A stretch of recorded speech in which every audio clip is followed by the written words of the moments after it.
Англияның Кристал Пэлас клубы УЕФАның конференция лигасының 2025-2026 жылғы маусымындағы жеңімпаз болды. Финалдық кездесуде команда Испанияның Райо Вальекано клубын 1-0 есебімен ұтты. Ойынның тағдырын 51-ші минутта Жан-Филип Матета соққан жалғыз гол шешті. Бұл жеңіс Кристал Пэлас тарихындағы алғашқы Еурокубок трофейі саналады. Бұған дейін 2025 жылы Англия кубогы мен Суперкубогын жеңіп алған. Жартылай финалда ағылшын командасы украиналық Шахтерді 2 матч қорытындысы бойынша 2-1 және 3-1 есебімен тізе бүктірген. Конференция лигасы 2021 жылдан бері өткізіліп келеді. Осы уақыт аралығында Рома, Вест Хэм, Олимпиакос және Челси секілді клубтар чемпион атанған.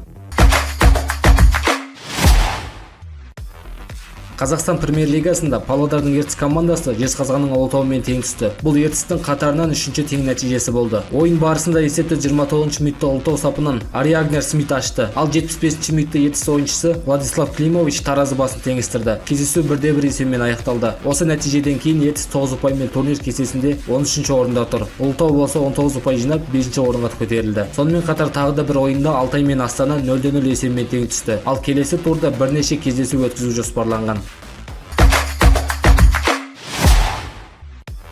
2026 жылғы шайбалы хоккейден әлем чемпионатының элиталық дивизионындағы плей-офф кезеңіне өткен барлық құрамалар белгілі болды. Ширек финалға 8 құрама жолдама алды. Биылғы додаға 16 ұлттық құрама қатысып, олар А және Б топтарында бөлінген. А тобынан Швейцария, Финляндия, Латвия және ақш плей-оффқа шықса, Б тобында Канада, Норвегия, Чехия және Швеция келесі кезеңге өтті. Ширек финалда Финляндия, Чехия, Канада, ақш, Швеция, Норвегия, Латвия жұптары кездесті. Жартылай финал 30 мамырда өтсе, финалдық ойын мен қола жүлде үшін матч 31 мамырға жоспарланған. Биыл элиталық дивизионнан Италия мен Ұлыбритания құрамалары шығып қалды. Олардың орнына Қазақстан мен Украина құрамалары көтерілді.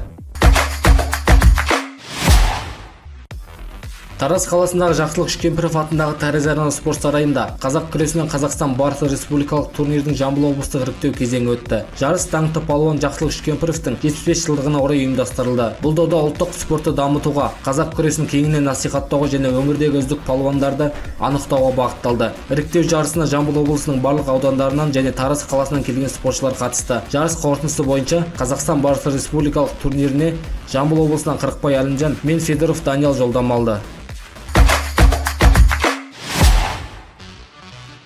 Жамбыл облысының спортшысы Әлімжан Қырықбай дзюдодан әлемдік туры тарихындағы ең жылдам япон жасаған үздік спортшылар қатарына енді. Ол Астанада өткен Гранд Слам турнирінде ерекше нәтиже көрсетті. Плюс 100 келі салмақ дәрежесінде өнер көрсеткен Әлімжан Қырықбай үндістандық дзюдошы Тхьян Сингхты небәрі 3,9 секундта жеңіп шықты. Бұл көрсеткіш халықаралық дзюдо федерациясы ұйымдастырған ресми жарыстар тарихындағы ең жылдам япон авторының үздік үштігіне енуге мүмкіндік берді. Жамбылдық балуанның бұл жетістігі спорт қауымдастығында үлкен резонанс тудырып отыр.